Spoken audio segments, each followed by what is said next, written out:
कौवा और चिड़िया की कहानी भी एक लोककथा है जो बच्चों को एक महत्वपूर्ण सीख देती है।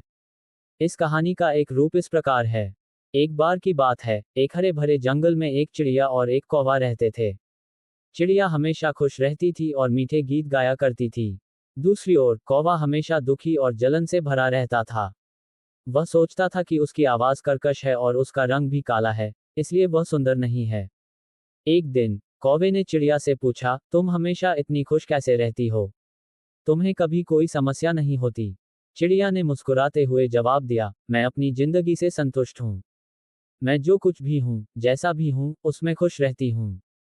कौवा सोच में पड़ गया। उसने कहा, लेकिन तुम इतनी छोटी हो, तुम्हारे पंख भी बहुत कमजोर हैं। तुम इतनी ऊंचाई पर नहीं उड़ सकती, और न ही तुम्हारी आवाज में वो ताकत है जो दूर तक सुनी जा सके। फिर भी तुम इतनी खुश कैसे हो सकती हो? चिड़िया ने कहा, मुझे अपनी कमजोरियों की परवाह नहीं है। मैं अपनी क्षमताओं पर ध्यान देती हूँ। मैं जो कर सकती हूँ, उसी में अपनी खुशी ढूंढती हूँ।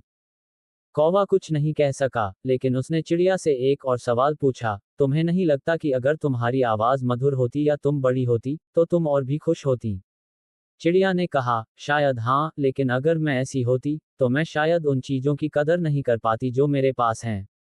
इसलिए मैं जो हूँ, उसमें खुश हूँ और अपने हर दिन का आनंद लेती हूँ।